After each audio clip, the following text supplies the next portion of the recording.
السلام علیکم، آپ کو خوش آمدید کہتے ہیں اس چینل میں۔ آج آپ کے لیے ایک تھوڑا سا مختلف ٹاپک لے کر آیا ہوں جس کے بارے میں کم ہی سکھایا جاتا ہے، اور اسکولز میں تو ایسے جملے بالکل نہیں سکھائے جاتے۔ جب کوئی کام آپ اپنی مرضی سے کرتے ہیں یا کوئی کام آپ کو مجبوری میں کرنا پڑتا ہے تو ان دونوں میں بہت زیادہ فرق ہوتا ہے۔ ہم ان دونوں جملوں کو الگ الگ طرح سے کس طرح ٹرانسلیٹ کرتے ہیں، اس کے بارے میں آپ کو ساری باتیں بتانے والا ہوں۔ Easy way I will teach you in this video۔ سب سے پہلے ان جملوں کو دیکھیے۔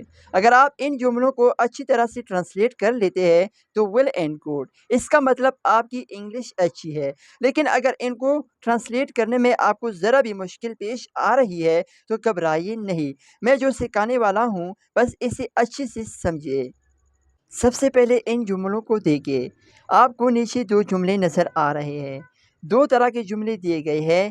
سب سے پہلا جملہ ہے کہ مجھے لکھنا ہے، اور دوسرا جملہ ہے مجھے لکھنا پڑتا ہے۔ ان دونوں جملوں میں بہت زیادہ فرق ہے۔ آئیے جانتے ہیں کہ کس طرح۔ دونوں جملے میں لکھنے کا کام ہو رہا ہے، لیکن دونوں میں بہت زیادہ ڈفرینس نظر آتا ہے۔ وہ کس طرح، آئیے دیکھتے ہیں۔ پہلے جملے میں کہتا ہے کہ مجھے لکھنا ہے، اس سے مراد ہے کہ میرا مرضی ہے، میرا دل چاہتا ہے کہ میں لکھوں۔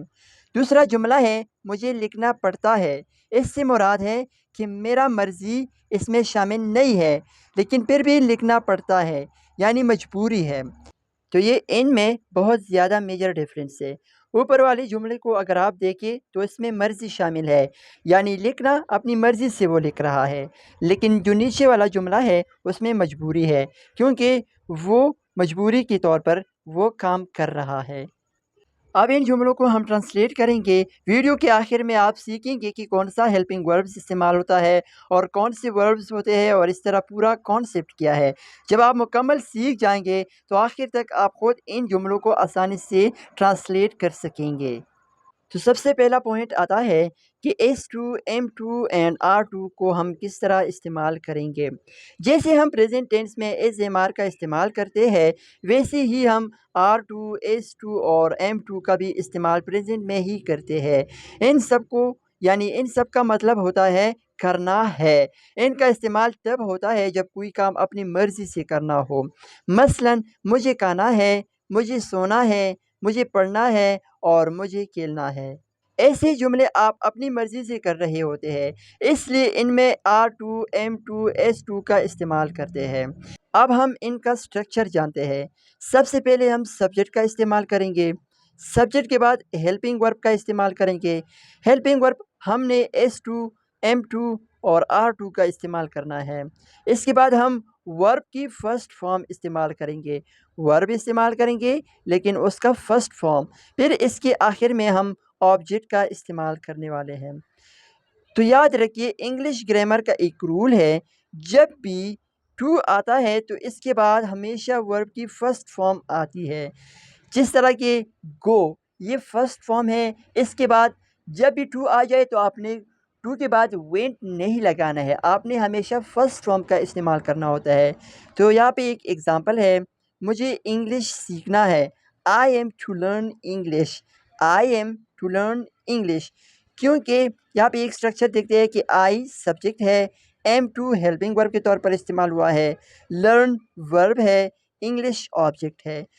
دیکھو ٹو آیا ہے تو یہاں پہ ہم نے ورب کی فرسٹ فارم استعمال کرنا ہے۔ اگر آپ بولنا چاہے میں انگلش سیکھنا چاہتا ہوں تو ہم وانٹ کا استعمال کریں گے، I want to learn English.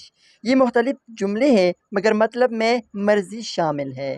یہاں پہ آپ دیکھ سکتے ہیں اذا مرضی، یہاں پہ سب کچھ ہو رہا ہے۔ اس طرح اسے مجھ سے بات کرنی ہے، she is to talk to me, she subject ہے، از ٹو یہ ہیلپنگ ورب ہے، ٹاک یہ ورب ہے، to me is a object استعمال ہوا ہے، یعنی اس کی مرضی ہی ہے کہ مجھ سے بات کرے۔ یہ سب پریزنٹ ٹینس ہی میں ہے۔ اگر ہم پاسٹ ٹینس میں مرضی سے کیے گئے جملے بولے تو ہم واز ٹو اور ور ٹو کا استعمال کریں گے۔